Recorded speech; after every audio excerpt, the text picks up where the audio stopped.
Só quando mato é que me liberto do ódio constante que sofro e sou capaz de alcançar a paz. Só quando dou dor às pessoas é que posso aliviar a minha própria dor. Hoje a gente vai falar sobre Sakakibara Seito, um adolescente assassino. Vamos lá.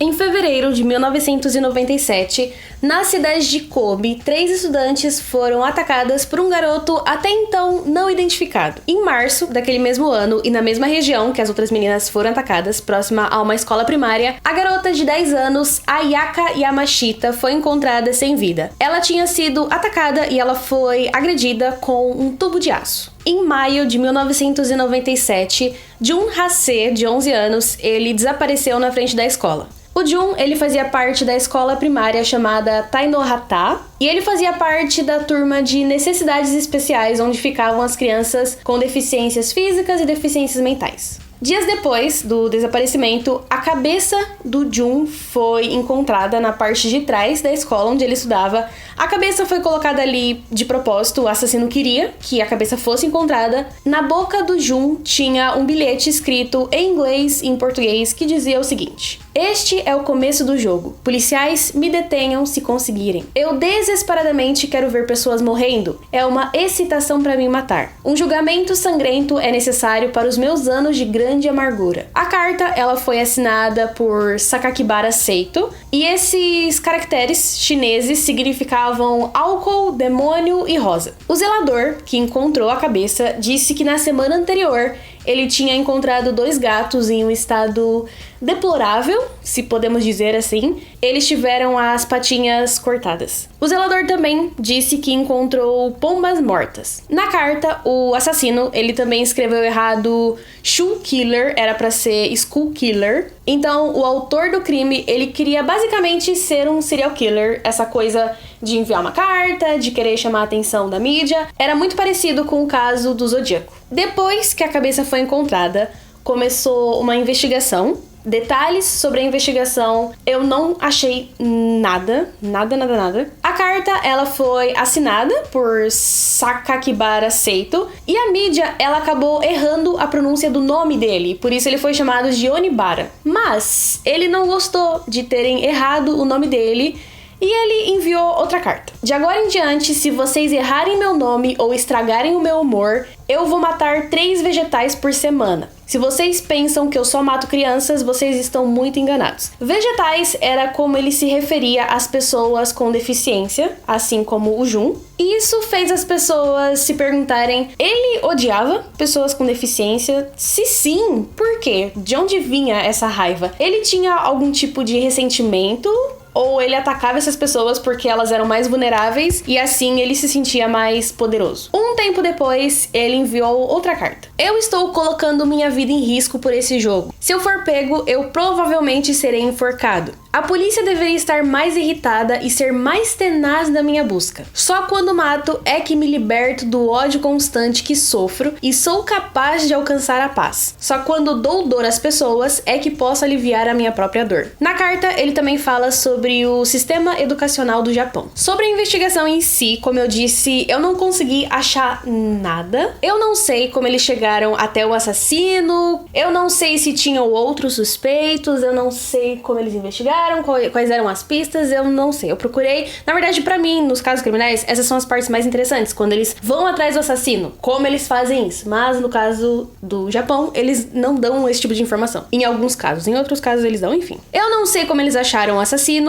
mas no dia 28 de junho daquele mesmo ano, Sakakibara Seito foi preso. O que as pessoas não esperavam, no entanto, todo mundo esperava um cara cruel, um cara frio, um cara sanguinário, um cara adulto. Mas na verdade, todo mundo descobriu que o assassino era na verdade um adolescente de 14 anos. O verdadeiro nome do assassino era Shinichiro Azuma, mas por ele ser menor de idade, o verdadeiro nome dele não poderia ser revelado, nem o rosto dele. Por isso, ele foi mencionado pelos jornais como Garoto A. Quando ele foi preso, ele assumiu a autoria do crime e ele também confessou ter matado a Ayaka Yamashita e também confessou ter atacado as outras 3 meninas. Depois que ele foi preso, a polícia fez uma busca no quarto dele e eles encontraram muitos materiais com conteúdo adulto, vídeos, mangás, muita coisa envolvendo sangue e violência. Obviamente falaram sobre isso na TV e sobre a exposição dos jovens a esse tipo de conteúdo e como esse tipo de conteúdo é nocivo. No caso, por ele ser um menor de idade, a responsável por supervisionar o que o filho via ou deixava de ver era a mãe dele. E ela não fez isso. Ou ela não sabia. Eu acho difícil ela não saber. A não ser que ela nunca entrasse no quarto do filho dela. O que eu também acho difícil acontecer. Além disso, a polícia também encontrou um diário. E essas são algumas partes do diário dele. Realizei experimentos sagrados hoje para confirmar o quanto os seres humanos são frágeis. Eu acertei a menina com a barra de ferro quando ela se virou pra mim. Eu acho que bati nela algumas vezes, mas eu estava muito excitado pra lembrar o número de vezes. Esta manhã, a minha mãe me disse: "Pobre menina, a menina atacada parece ter morrido. Não há nenhum sinal de que serei pego. Eu te agradeço, Bamoidokishin, por isso. Por favor, continue me protegendo." E um outro texto diz: "Eu te agradeço, Deus Bamoidoki. Eu pesquisei os 2 nomes no Google e apareceu sobre um anime, Another, mas eu não achei nada sobre o caso em si. Em uma fonte, eu não sei também de onde eles tiraram essa informação, mas eles disseram que o Bamoidokishin é uma figura imaginária da cabeça de um Buda, uma cabeça flutuante de um Buda com o símbolo da suática japonesa. De novo, eu não sei se essa é uma criatura que o Seito criou, que o assassino criou na imaginação dele, se faz parte da cultura, mas eu também não quis me aprofundar muito nisso, porque acho que não tem muita importância saber essa informação. Não tem importância pro caso em si, não muda nada, só mostra que ele é doido. Mas se alguém souber e puder me enviar a fonte dessa informação, eu agradeço. Me mande nos comentários. Sobre o passado dele, durante o caso não tinha muita coisa, depois que as pessoas foram descobrindo mais, mas calma aí que a gente já chega nessa parte. Mas sobre o passado dele, ele sempre foi um garoto violento, ele gostava de maltratar animais, ele fazia experimentos com animais. Eu não vou descrever porque, gente, muito feio, muito ruim, enfim. Também não se faz necessário contar aqui. Mas ele basicamente matava animais. No ensino fundamental, ele gostava de levar facas pra escola e ele disse no diário dele que: "Posso aliviar a minha irritação quando estou segurando uma faca de sobrevivência ou girando uma tesoura como uma pistola." Ele foi considerado um psicopata. Ele tinha todas as características e ele também foi considerado mentalmente instável. A mãe dele forçou ele a passar nos exames e a entrar numa boa escola. Então, essa pressão de ser um bom aluno, mais essa raiva que ele guardava dentro dele, acarretou nisso tudo. De novo, não se sabe a fonte dessa raiva, porque ele era tão irritado o tempo todo. Não se sabe muita coisa sobre o passado dele, nem muita coisa sobre o caso em geral, porque eles retêm muitas informações, como eu disse. Não se sabe também da relação familiar dele, se ele sofreu algum tipo de abuso, se o pai dele era violento, se a mãe era violenta. Sabemos que eles eram rígidos, mas não sei até que ponto. Sabemos que esse menino guardava muita raiva. De onde vinha essa raiva, só Deus sabe. E ele, né? Só Deus e ele. E as pessoas que analisaram ele. E a polícia. Também não sabemos por que ele parecia ter tanta aversão às pessoas deficientes. Será que era algo social? Coisas que ele ouviu enquanto ele crescia?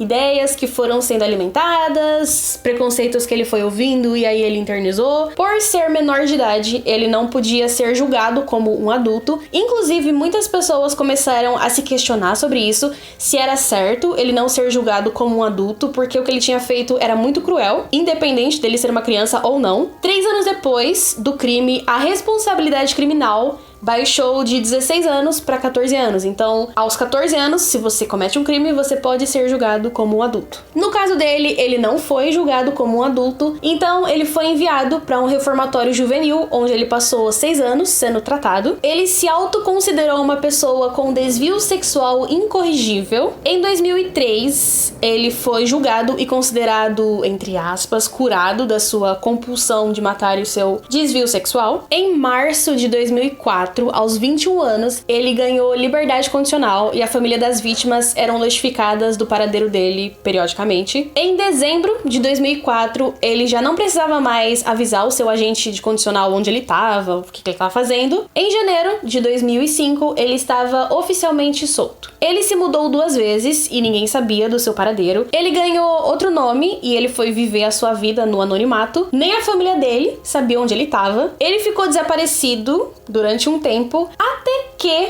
ele decidiu escrever um livro. O livro se chama Zaka e ele é bem controverso, bem controverso.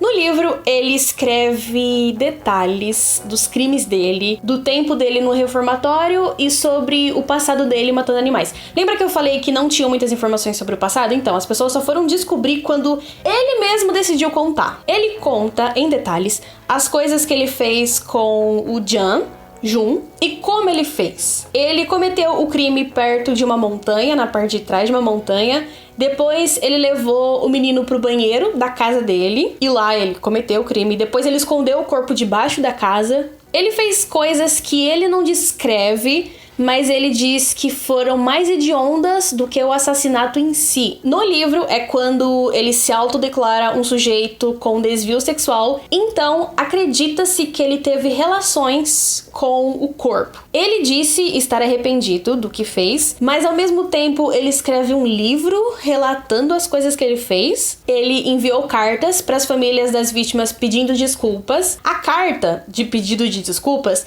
foi enviada junto com uma cópia do livro. Então era um exemplar do livro detalhando o crime que ele cometeu e a carta de pedido de desculpas. Enfim. Ele disse também que parte do dinheiro que ele recebesse com os livros seria doada para as famílias das vítimas. Ele também postou umas fotos meio estranhas no site dele chamado Sonzaino Tairarenai Tomeisa. Inicialmente não tinha nenhuma confirmação de que o site era dele e que aquelas fotos eram dele e que era ele nas fotos, até que ele enviou uma carta para a revista Shukan Bunshun, detalhando como ele tinha feito aquele memorial. Apesar disso, apesar dele ter um site, ele não costuma usar as redes sociais. No site tem um endereço de e-mail que você pode mandar os seus comentários para ele. Especialistas disseram que ele era um cara egocêntrico que só queria a atenção do público. Atualmente ele tem 38 anos, tem um novo nome e vive a vida no anonimato. Ou quase.